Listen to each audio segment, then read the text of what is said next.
হসপিটালে সুপারকে ডেপুটেশন। হাওড়া জেলা মহিলা কংগ্রেসের পক্ষ থেকে হাওড়া হসপিটালের সুপারকে ডেপুটেশন জমা দিতে আসেন। হাওড়া হসপিটালে ফেয়ার প্রাইস মেডিকেল শপ দীর্ঘদিন ধরে বন্ধ আছে। ব্লাড ব্যাংকে রক্ত নেই, নিউরোলজিস্ট চিকিৎসারও ব্যবস্থা নেই, সরকারের পক্ষ থেকে ফ্রি অ্যাম্বুলেন্স সার্ভিসও নেই, প্রাইভেট অ্যাম্বুলেন্স জোর করে অতিরিক্ত ভাড়া পেশেন্ট পার্টি থেকে নেয়।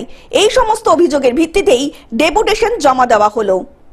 আজকে আমাদের প্রতিবাদ মহিলা কংগ্রেসের তরফ থেকেই প্রতিবাদ জানানো হচ্ছে যে আপনারা আমাদের পেছনেই দেখতে পাচ্ছেন যে ন্যায্য মূল্যে যে ওষুধের দোকানটা সেগুলো দীর্ঘদিন ধরে বন্ধ আছে। রুগীর আত্মীয়রা যেগুলো ওষুধ এখান থেকে কিনতো তারা কিনতে পারছে না, বিভিন্ন রকম হয়রানি হচ্ছে।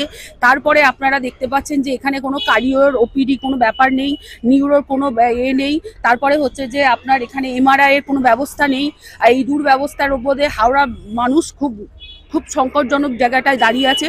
তার জন্য এই যে বিনামূল্যে যে অ্যাম্বুলেন্স পরিষেবা, আপনারা দেখুন এই বিনামূল্যে অ্যাম্বুলেন্স পরিষেবাও এখানে আজকে চলছে না।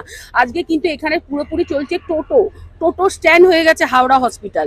এইগুলো সবকিছুর এই ব্যবহারের জন্য আমরা আজকে এখানে ডেপুটেশন সুপারকে জমা দিচ্ছি মহিলা কংগ্রেসের তরফ থেকে। হাওড়া থেকে অর্পণ সিংহ রায়ের রিপোর্ট, গ্লোব নিউজ। এখন থেকে গ্লোব টিভি দেখুন আপনার স্মার্টফোনেও। গুগল প্লে স্টোর অথবা অ্যাপল স্টোর থেকে ডাউনলোড করুন গ্লোব টিভি লাইভ অ্যাপ। এছাড়াও জিও টিভি অ্যাপ থেকেও দেখুন গ্লোব টিভি লাইভ।